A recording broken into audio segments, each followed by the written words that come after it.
بسم الله. السلام عليكم ورحمة الله وبركاته.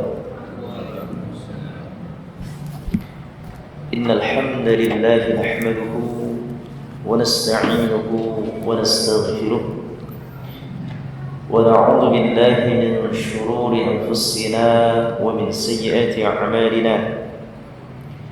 من يهده الله فلا مضل له ومن يضلل فلا هادي له. أشهد أن لا إله إلا الله وحده لا شريك له وأشهد أن محمدا عبده ورسوله. قال الله تعالى في كتابه الكريم: يا أيها الذين آمنوا اتقوا الله حق تقاته ولا تموتن إلا وأنتم مسلمون. يا أيها الناس اتقوا ربكم الذي خلقكم من نفس واحدة وخلق منها زوجها وبث منهما رجالا كثيرا ونساء واتقوا الله الذي تساءلون به والأرحام إن الله كان عليكم رقيبا. يا أيها الذين آمنوا اتقوا الله وقولوا قولا سديدا يصلح لكم أعمالكم ويغفر لكم ذنوبكم ومن يطع الله ورسوله فقد فاز فوزا عظيما. أما بعد فإن أصدق الحديث كتاب الله وخير الهدي هدي محمد صلى الله عليه وسلم وشر الأمور محدثاتها وكل محدثة بدعة وكل بدعة ضلالة وكل ضلالة في النار. أيها الإخوة والأخوات في الله أعزني الله وإياكم.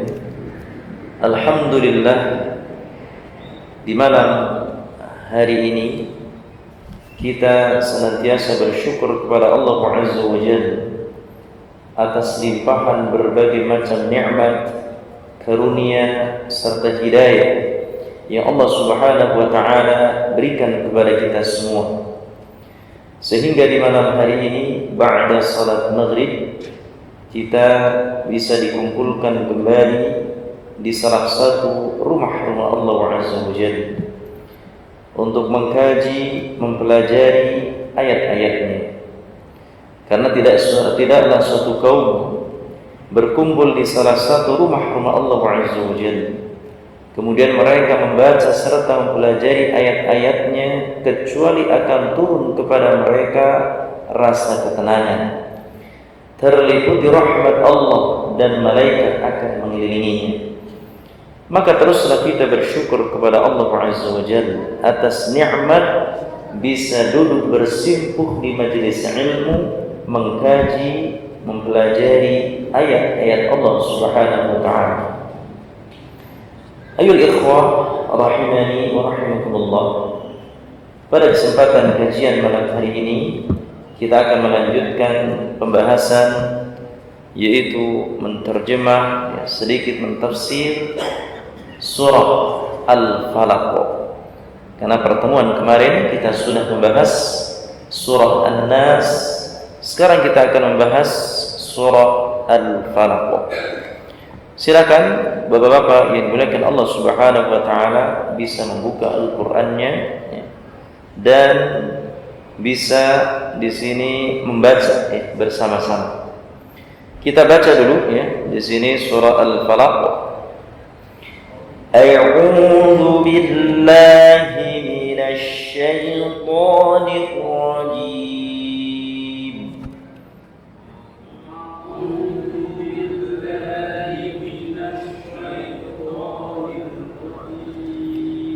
Bismillahirrahmanirrahim.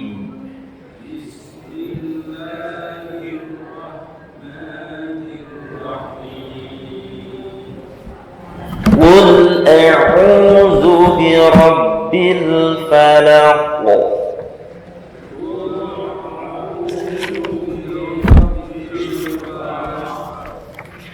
min syarri ma khalaq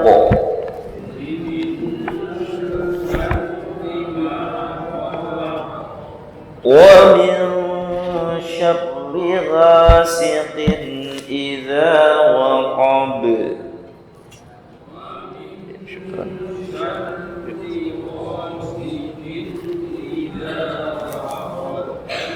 Wa min syarrin naffatsati fil 'uqad.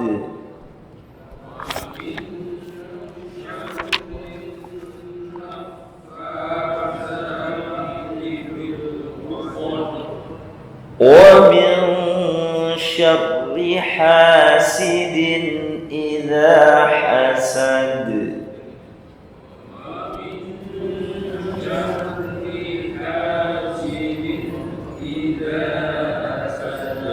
Baik, ini adalah surah Al-Falaq yang terdiri dari 5 ayat. Yang mana asbabun nuzul ya tentang surah Al-Falaq ini kemarin sudah kita kupas ya, berkenaan juga dengan turunnya surah An-Nas. Kita akan membahas di sini kata per kata di dalam Al-Qur'anul Karim ya. Di dalam bahasa Arab di sini ada qul a'udzu bi rabbil falaq. Qul di sini adalah merupakan fi'lul amr, kata perintah, di mana Allah Subhanahu wa taala memerintahkan kepada nabinya yaitu Muhammad sallallahu alaihi wasallam, katakanlah wahai Muhammad. A'udzu di sini merupakan bentuk meminta kepada Allah, meminta bentuk perlindungan kepada Allah Subhanahu wa taala bi rabbi ya. Katakanlah Muhammad, aku berlindung kepada bi rabbi ya. Yaitu kepada Rabb, kepada Allah Subhanahu wa taala. Dengan apa? Al-Falaq. Maksudnya di sini Allah Subhanahu wa taala yang menguasai al-falaq. Al-falaq ay bi makna as-subh. Itu makna al-falaq di sini maknanya adalah waktu subuh ya. Nah di sini qul a'udzu birabbil falaq ya. Allah Subhanahu wa taala memerintahkan kepada nabinya Muhammad sallallahu alaihi wasallam untuk berlindung kepada Rabb, berlindung kepada Allah Subhanahu wa taala yang menguasai waktu subuh. Jadi al-falaq di sini sebagaimana dikatakan oleh Al-Hafidz Ibnu Katsir di dalam tafsirnya bahwasanya Allah Subhanahu wa taala berfirman fariqul isbah, yaitu Allah Subhanahu wa taala membuka subuh. Kemudian makna ayat di sini menjadi katakanlah aku berlindung kepada Tuhan yang menguasai waktu subuh. Ya Allah Subhanahu wa taala yang telah menguasai waktu subuh. Kemudian pendapat yang lainnya bahwasanya al-falaq ya, makna dari al-falaq itu ada yang mengatakan al-falaq di sini artinya adalah makhluk. Artinya apa Pak? Makhluk itu al-falaq. Al-falaq artinya ada makhluk.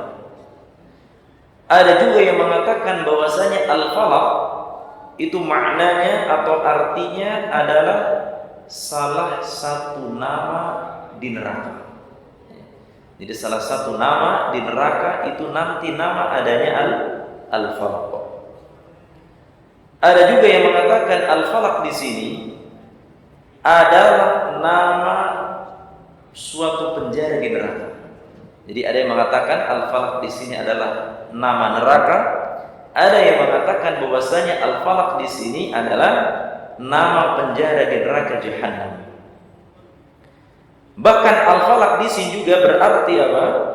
Yaitu suatu lembah yang ada di neraka Jahannam. Jadi suatu lembah yang berada di neraka jahanam. Dan juga ada yang mengatakan al-falaq artinya adalah sumur yang berada di neraka jahanam. Dan al-falaq juga ada yang mengatakan bahwasanya arti dari al-falaq artinya apa? Rumah yang berada di neraka jahanam. Jadi al-falaq di sini artinya itu lebih secara fokus atau lebih secara umumnya itu ke dalam masalah neraka, ya, terutama neraka jahanam. Maka di sini, ya, meskipun ya, al-falaq di sini maknanya adalah berbeda-beda, ya, namun pendapat yang rajih, ya, pendapat yang terkuat di sini makna al-falaq adalah maknanya yaitu waktu subuh. Maka ya ikhwazani Allah wa yakum, ini adalah perbedaan pendapat para ulama mengenai apa itu al-falaq, sehingga dinamakan dengan surah al-falaq. Al-falaq di sini diartikan aku berlindung kepada Rabb yang menguasai waktu subuh. Baik. Ayo ikhwazani Allah wa yakum, ini qul, ya, katakanlah. Jadi Allah Subhanahu wa taala menyuruh kepada Nabi Muhammad sallallahu alaihi wasallam untuk berlindung untuk berlindung kepada Allah yang menguasai waktu subuh. Maka surah ini adalah merupakan surah di mana kita diperintahkan untuk membaca setiap harinya di waktu pagi dan petang sebelum tidur kita membaca surah al-falaq, ya. Kemudian al-fazani Allah wa yakum, di ayat yang kedua surah al-falaq, ya, ini adalah merupakan surah, ya, yang satu asbabun nuzul, ya, sebab turunnya ayat ini adalah satu dengan surah An-Nas. Di dalam ayat yang kedua Allah Subhanahu wa taala berfirman min syarri ma khalaq. Itu min termasuk adalah harfu jar, yaitu dibaca kasrah setelah huruf min. Maka min syarri. Min adalah dari syarr. Di sini syarrun artinya kejelekan, atau syarrun di sini artinya apa? Keburukan, kejelekan, kejahatan. Min syarri ma khalaq. Ma khalaq, ya. Maka kata-kata ma pada ayat ini adalah mal-mausulah. Apa itu mal-mausulah? Yang maknanya adalah berlindung dari keburukan segala sesuatu, ya. Kalau dalam arti bahasa Arab di sini ma artinya apa-apa, gitu, ya. Jadi min syarri ma khalaq, dari keburukan atau dari kejahatan, ma khalaqa apa-apa segala sesuatu, khalaqa artinya adalah aujada. Apa itu aujada? Aujada di sini adalah yang telah diciptakan. Khalaqa, yang telah Allah ciptakan. Jadi kita diperintahkan untuk berlindung kepada Allah Subhanahu wa taala, Rabb atau Tuhan yang menguasai waktu subuh, dari apa? Dari kejahatan atau keburukan makhluk ciptaan Allah Subhanahu wa taala. Ya. Maka likhwazani Allah wa yakum, ya, Allah Subhanahu wa taala menyuruh kita untuk berlindung dari segala keburukan, ya. Bahkan di sini ada benda atau orang-orang yang terdekat kita yang mempunyai keburukan di sini. Ya. Mungkin istri dan anak-anak kita pun kadang-kadang juga bisa juga menimbulkan keburukan terhadap diri kita. Maka kita bisa diperintahkan untuk berlindung kepada Allah Subhanahu wa taala dari keburukan-keburukan orang-orang terdekat kita. Jangan kira bisa jadi orang-orang terdekat kita musuh kita juga, Pak. Bisa jadi entah itu saudara, entah itu anak atau istri, entah itu saudara-saudara kita, tetangga kita, bisa jadi ya. Karena kita tidak mengetahui hati isi seseorang di sini ya. Hati seseorang itu tidak mengetahui. Maka kita diperintahkan untuk berlindung kepada Allah Subhanahu wa taala dari segala makhluk ciptaan Allah Subhanahu wa taala. Termasuk manusia juga di sini. Baik. Ini min syarri ma khalaqa. Kemudian ya ikhwazani Allah wa yakum, khalaqa di sini maknanya adalah aujada. Aujada di sini sesuatu yang sudah diciptakan ya, segala sesuatu yang Allah Subhanahu wa taala ciptakan. Kita diperintahkan untuk berlindung terhadap makhluk-makhluk ciptaan Allah Subhanahu wa taala. Lalu ayat yang ketiga. Ayat yang kedua jelas ya. Ayat yang ketiga di sini, wa min syarri ghasiqin idza waqab. Jadi wa min syarri ghasiqin idza waqab. Maknanya di sini artinya wa di sini adalah wawul atfi di sini yang artinya adalah dan. Di samping kita diperintahkan untuk berlindung kepada Allah dari makhluk ciptaan Allah Subhanahu wa taala. Ya, makhluk-makhluk ciptaan Allah Subhanahu wa taala itu apa saja ya? Pak, di sini bisa manusia, jin, kemudian hewan ya. Hewan-hewan juga termasuk makhluk ciptaan Allah. Maka kita berlindung kepada makhluk-makhluk ciptaan Allah Subhanahu wa taala. Wa min syarri ghasiqin idza waqab, dan dari syarr kejahatan atau keburukan di sini ghasiqin ay bi makna lailin. Jadi ghasiqin maknanya adalah malam. Jadi kita diperintahkan untuk berlindung kepada Allah Subhanahu wa taala dari kejahatan malam. Syarri ghasiqin ay bi makna syarrin lailin. Ya, kita diperintahkan untuk berlindung kepada Allah pada waktu malam. Pada waktu malam apa? Idza waqaba. Apa itu idza waqab? Idza waqab maknanya adalah waqabal lail. Adlamal lailu, yang artinya apabila malam sudah mulai gelap. Kalau malam sudah mulai gelap di sini, maka kita diperintahkan untuk berlindung kepada Allah Subhanahu wa taala. Kenapa ikhwan azani Allah wa yakum? Kita diperintahkan untuk berlindung kepada Allah dari kejahatan malam. Kejahatan malam, ya waktu malam sudah mulai gelap. Karena pada malam hari ruh-ruh yang jahat di sini dan hewan-hewan yang mengganggu mulai bertebaran di sini. Jadi waktu malam itu mulainya makhluk-makhluk ciptaan Allah Subhanahu wa taala yang memiliki atau di sini kejahatannya akan bereaksi di waktu malam. Baik itu manusia, baik itu hewan-hewannya, itu mudah sekali untuk melakukan kejahatan di waktu malam. Maka demikianlah kenyataan yang sering kita saksikan, banyak orang yang melakukan kejahatan di waktu malam. Akan tetapi manusia di sini apa? Tidak hanya pada saat waktu malam saja, di waktu siang pun mereka melakukan kejahatan. Maka ini kebangetan ya. Di waktu malam pun mengerjakan kemaksiatan. Di waktu malam di situ manusia melakukan kejahatan, hatta di tempat yang kelihatan orang ya, atau di waktu siang pun banyak manusia melakukan kejahatan. Bagaimana waktu malam?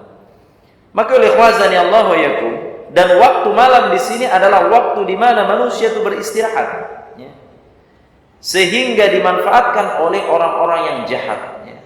Terjadinya pencurian, terjadinya kejahatan-kejahatan, maka itu paling mudah dilakukan pada waktu malam. Ya. Itu pada malam hari, ya, banyak orang yang sibuk untuk apa? Untuk bermaksiat kepada Allah Subhanahu wa taala. Maka oleh karena itu kita diperintahkan untuk berlindung kepada Allah dari keburukan di waktu malam. Maka ini makna dari wa min syarri ghasiqin idza waqab, ya. Yaitu diperintahkan oleh Allah Subhanahu wa taala untuk berlindung, ya, dari malam tatkala ia mulai gelap di sini. Maka kita tidak boleh, ya, mengeluarkan anak-anak kita ketika sudah mulai waktu malam. Ketika sudah mulai maghrib, maka hendaknya kita suruh anak-anak kita masuk ke dalam, karena begitu jahatnya orang-orang atau bahkan mungkin jin, syaitan akan mengganggu anak-anak yang keluar pada waktu malam di sini. Maka tidak jarang sekali, ya, kita temukan, ya, anak-anak di sini nangis terus, Pak. Pada waktu malamnya, bisa jadi pada waktu malam dia diganggu oleh syaitan, mungkin keluar rumahnya tanpa didampingi oleh orang tuanya di sini. Ayo ikhwazani Allah wa yakum, ini adalah makna wa min syarri ghasiqin idza waqab. Idza waqab ay bi makna idza adlama, waqaba al-lailu adlama al-lail. Itu tatkala malam mulai gelap gulita. Ini makna ayat yang ketiga. Kemudian selanjutnya di sini ayat yang keempat, wa min syarrin naffatsati fil 'uqad. Maka di sini dan awal atfi, ya, maknanya adalah dan, ya. Dan kita diperintahkan oleh Allah Subhanahu wa taala wa min syarrin naffatsat, yaitu an-naffatsat min tadi harfu jar, syarrun itu keburukan, ya, kejahatan. An-naffatsat ay bi makna an-nafikhatu minas sahirat, ya. Maksudnya di sini adalah an-nafakhat, yaitu meniupkan dari mulut-mulutnya, minas sahirat, dari para tukang-tukang sihir. Jadi tukang-tukang sihir di sini apa? Meniupkan dengan mulut-mulutnya. Ini adalah kejahatan, ya. Maka kita diperintahkan oleh Allah untuk berlindung dari para tukang-tukang sihir di sini. Jadi wa min syarri an-naffatsati, dari kejahatan tukang-tukang sihir, ya, atau perempuan-perempuan, wanita-wanita tukang sihir, an-naffatsati fil 'uqad, yang meniup pada buhul-buhul atau tali-tali di sini. An-naffatsu ay bimana an-nafakha, al-uqad maknanya adalah min aqdal habl, sesuatu yang mengikat, yaitu mengikat dengan tali. Maka ini adalah para penyihir-penyihir. Maka kita diperintahkan untuk apa? Berlindung kepada Allah Subhanahu wa taala dari para penyihir-penyihir, atau dalam bahasa kita itu apa? Para dukun santet, nah, di sini. Maka santet di sini adalah ada.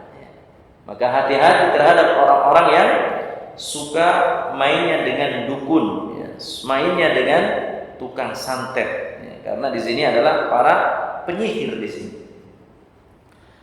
Maka di dalam ayat ini, ya, wa min syarrin naffatsati fil 'uqad, ayat ini Allah Subhanahu wa taala menjelaskan cara wanita-wanita penyihir, ya. Karena wanita-wanita penyihir di dalam melakukan sihirnya, mereka membuat buhul-buhul atau tali-tali di sini.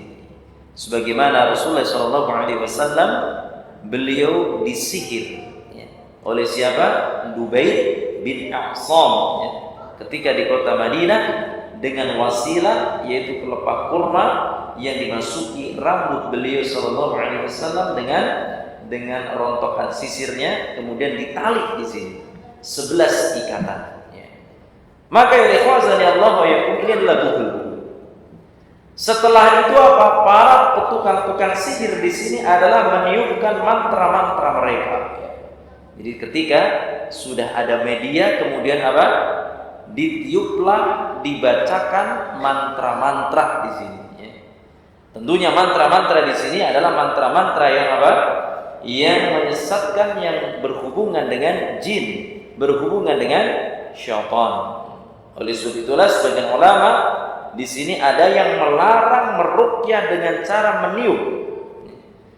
Meruqyah dengan cara ditiup di sini. Sebagian ulama mengatakan seperti itu. Kenapa?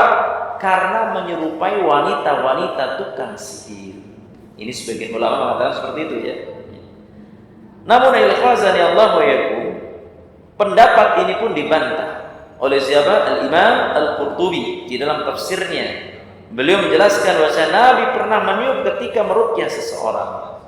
Nabi SAW pernah meruqyah seseorang kemudian ditiupkan. Oleh karena itu ketika seorang meruqyah dengan membaca Al-Quran, ia diperbolehkan untuk meniup. Ini perbedaan pendapat.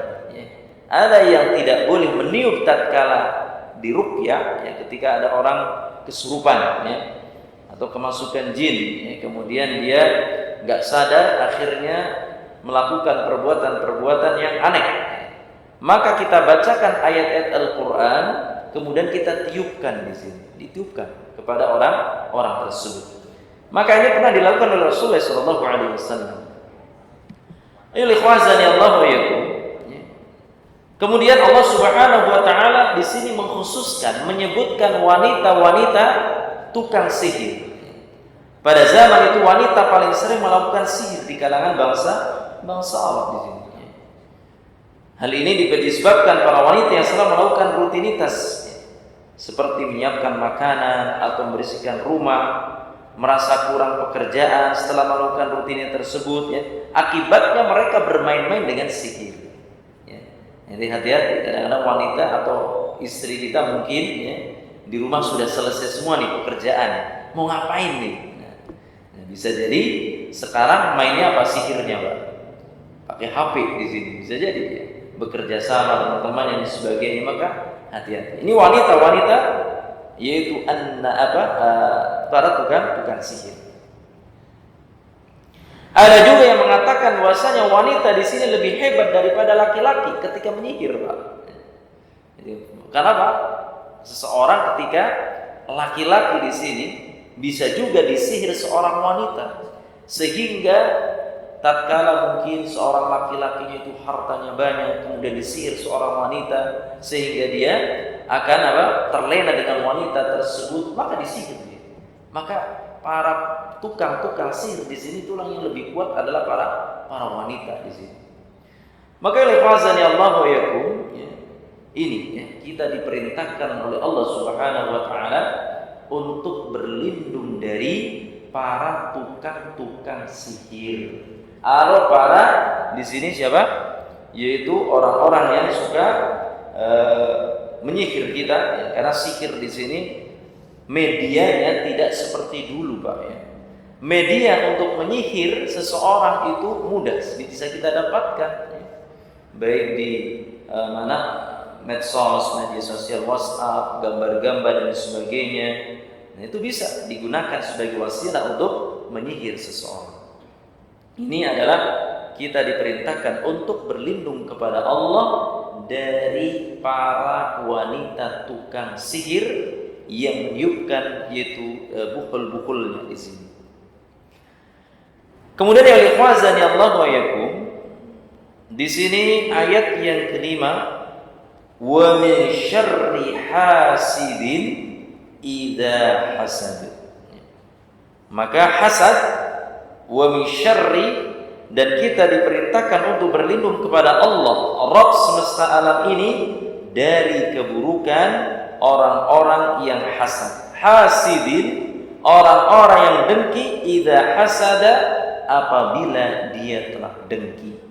Maka makna dari hasad adalah ahabba dhahaban ni'mati 'anil nas. Hasad di sini apa? Yaitu mengharapkan, ya, enggak suka kenikmatan tersebut terhadap orang yang kita hasad. Maksudnya di sini nggak suka terhadap nikmat yang diberikan oleh Allah Subhanahu wa taala kepada orang tersebut. Pokoknya nggak suka, nggak senang. Itu hasad. Ya. Seperti halnya ketika ada seseorang memiliki harta yang banyak, nggak suka terhadap orang tersebut. Ya. Maka makna hasad di sini ada dua. Bisa jadi hasad di sini ketika seseorang mendapatkan nikmat dari Allah, kemudian dia sebatas gak suka terhadap orang tersebut, gak suka kalau dia mendapatkan nikmat. Ini hasad, hati-hati ya, sifat hasad. Kemudian yang kedua apa? Di samping dia tidak menyukai nikmat yang Allah Subhanahu wa taala berikan kepadanya, akhirnya apa? Dia pun melakukan kejahatan, tindakan kejahatan untuk melukai orang yang dihasati tersebut. Ya, tidak hanya sebatas gak suka. Ketika gak suka, dia bagaimana caranya supaya nikmat-nikmat tersebut hilang darinya. Maka dia melakukan apa-apa? Kejahatan-kejahatan. Maka ini bahaya. Ya. Jadi hasad di sini ya, adalah di sini membenci dan tidak suka terhadap kebaikan yang ada pada orang yang dilihatnya. Itu sudah termasuk hasad di sini. Antum pernah hasad enggak, Pak? Enggak suka ya, terhadap temannya mendapatkan sesuatu, memperoleh sesuatu. Nah, ini hati-hati karena hasad di sini adalah sifat yang buruk. Maka seseorang di sini tidak harus menginginkan orang lain agar jatuh miskin dan sakit, namun cukup ada rasa benci dan tidak suka terhadap kenikmatan yang dimiliki oleh orang lain, itu sudah termasuk hasad. Maka memang hasad ini suatu penyakit ya, yang harus kita waspadai ya. Karena hasad di sini menyebabkan apa? Menyebabkan timbulnya perpecahan, menyebabkan timbulnya akhirnya yang tadinya kawan menjadi lawan. Itu hasad di sini. Baik. Kemudian ikhwazani Allah wa yakum, di sini Al-Imam Ibnu Rajab rahimahullah berkata, al-hasadu markuzun fi tiba'il bashar wa huwa anna al-insana yakrahu ay yafuquhu ahadun min jinsihi fi syai'in min al-fada'il. Hasad terpati dalam tabiat manusia. Itu hasad di sini memang sudah terpati dalam tabiat manusia, yaitu manusia memiliki sifat tidak ingin diungguli dalam suatu perkara yang sama dari perkara-perkara yang mulia. Gak suka di sini. Memang kadang-kadang ini suatu sifat yang harus kita waspadai.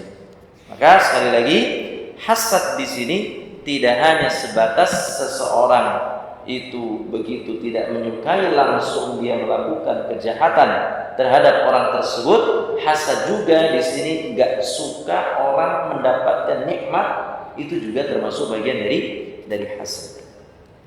Ayo ikhwazani Allah wa iyyakum ya. Dan penyakit hasad di sini memang sudah ada ya.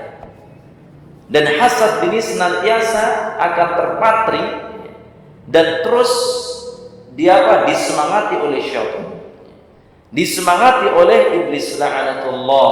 Kenapa? Karena syaitan di sini telah berjanji ya, untuk apa? Untuk menggoda manusia. Tatkala itu iblis hasad kepada siapa? Kenapa? Kepada Nabi Adam alaihissalam. Allah Subhanahu wa taala merintahkan iblis untuk bersujud kepada Nabi Adam, namun iblis tersebut tidak setuju atau tidak mau sujud kepada Nabi Adam. Sebagaimana Allah Subhanahu wa taala berfirman dalam surah Al-A'raf ayat 12, qala ma mana'aka alla tasjuda idh amartuk qala ana khairu minhu khalaqtani min nar wa khalaqtahu min tin. Ya. Allah Subhanahu wa taala berfirman, apakah yang menghalangimu untuk bersujud kepada Adam di waktu aku menyuruhmu? Maka iblis menjawab apa? Qala ana khairun minhu, saya lebih baik darinya. Khalaqtani min nar ya. Yaitu Allah Subhanahu wa taala menciptakan saya dari apa? Dari api. Wa khalaqtahu min tin, dan dia diciptakan dari tanah. Maka ini nggak suka, hasad terhadap siapa? Nabi Adam alaihissalam. Akhirnya di sini syaitan pun akan terus menggoda manusia untuk bersifat hasad. Ayo ikhwazani Allah wa yakum rahimani wa rahimakumullah. Ini adalah sedikit ya tafsir mengenai surah Al-Falaq ya. Maka dari ringkasan tersebut ya, dari ayat atau 5 ayat tersebut kita bisa mengambil faedah ya. Kita bisa mengambil pelajaran yang sangat berharga ya. Di antaranya kita diperintahkan al-isti'adatu. Kita diperintahkan untuk berlindung kepada Allah Subhanahu wa taala min syarril makhluqat, yaitu dari keburukan makhluk-makhluknya, baik makhluk berupa manusia, baik jin, hewan ya, atau di sini apa? Atau di sini syaitan. Yang kedua apa?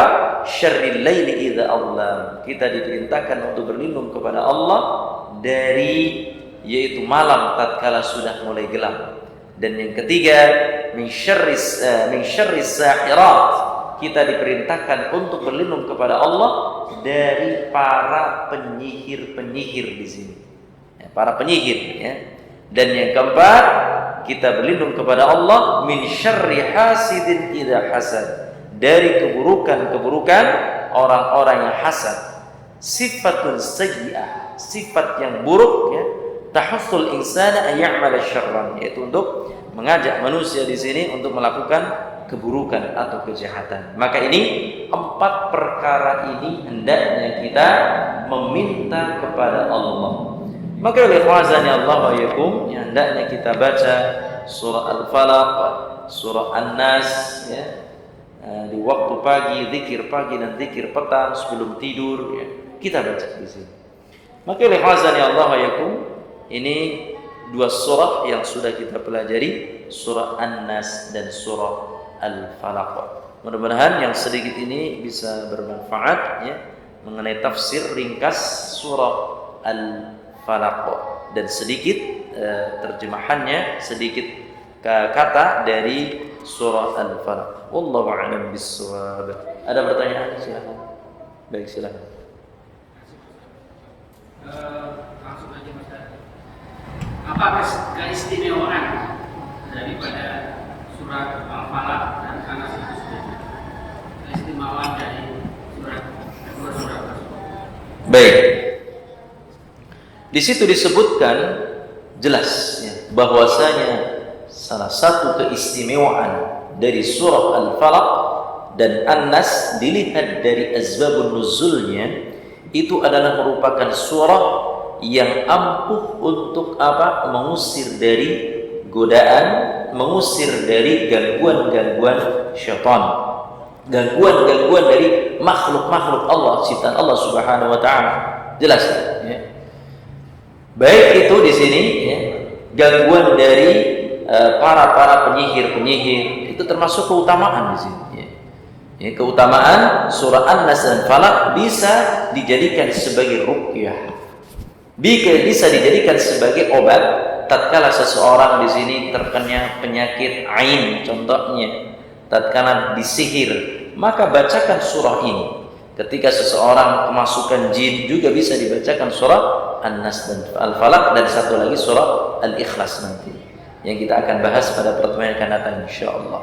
Jadi salah satu keutamanya itu. Dan keutamaan-keutamaan yang lain tentunya itu adalah merupakan Al-Quranul Karim ya, yang apabila kita membacanya adalah merupakan bagian dari ibadah ya. Satu huruf satu kebaikan dilipat gandakan menjadi 10 kebaikan. Wallahu a'lam bissawab. Baik. Ada lagi silakan Bapak, atau mungkin saya yang bertanya. Silakan Pak, antum. Ada yang tanyakan? Ya.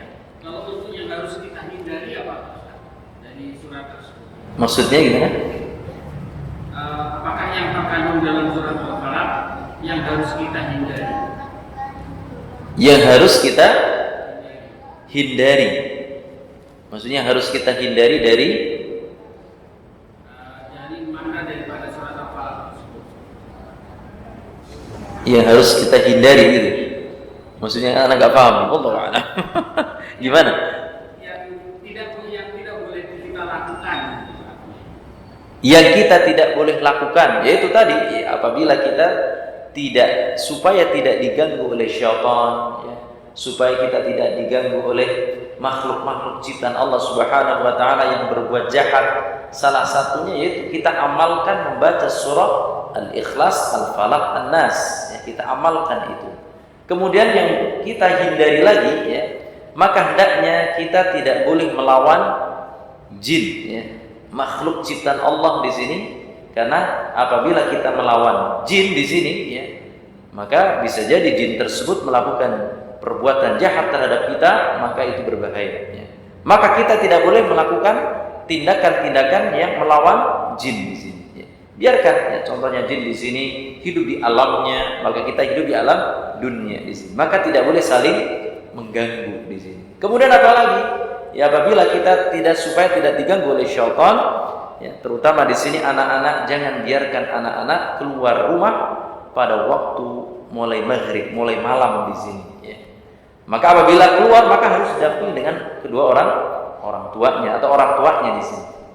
Dan apa yang harus kita lakukan lagi ketika kita masuk ke dalam suatu rumah yang di situ rumahnya mungkin angker kelihatannya, nggak berpenghuni, maka kita berdoa kepada Allah, ya, dengan doa a'udzu bikalimatillahi tammati min kulli syaitan wa hamatin wa min kulli 'ainin lamah di situ. Itu Pak ya. Wallahu a'lam. Baik, ada lagi? Silakan. Cukup Pak Selamat? Cukup ya? Baik, ini kitabnya gimana nih? Oh, nanti aja. Nanti berikutnya. Baik. Ada nggak yang bisa merangkum Pak isi kandungan dari surah Al-Falaq? Isi kandungan dari surah Al-Falaq. Ya, kira-kira kandungan dari Al-Falaq yang saya sudah sebutkan tadi, 4 kita harus berlindung kepada apa saja di sini. Silakan Pak, untuk Pak. Kita diperintahkan berlindung untuk kepada siapa? Yang pertama Pak, untuk makhluk-makhluk ciptaan Allah, dari kejahatan makhluk-makhluk ciptaan Allah. Kemudian yang kedua, ya, kepada siapa lagi?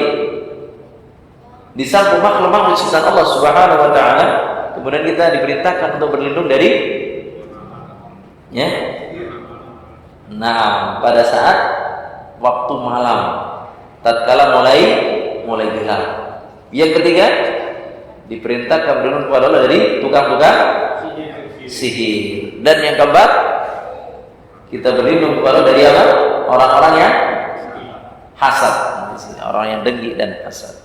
Itu adalah 4 hal yang harus kita ingat, ya. Saya kira cukup di kesempatan malam hari ini.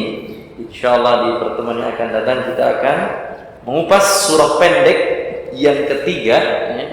3 pul di sini adalah surah Al-Ikhlas. Mudah-mudahan yang hadir pada kesempatan kali ini bisa hadir di perjumpaan hari Ahad pekan depan insyaallah. Demikian, wallahu a'lam bishawab. Kita tutup dengan doa kafaratul majlis. Subhanakallahumma wa bihamdika asyhadu an la ilaha illa anta astaghfiruka wa atubu ilaik. Assalamualaikum warahmatullahi wabarakatuh. Waalaikumsalam warahmatullahi wabarakatuh. Udah masuk.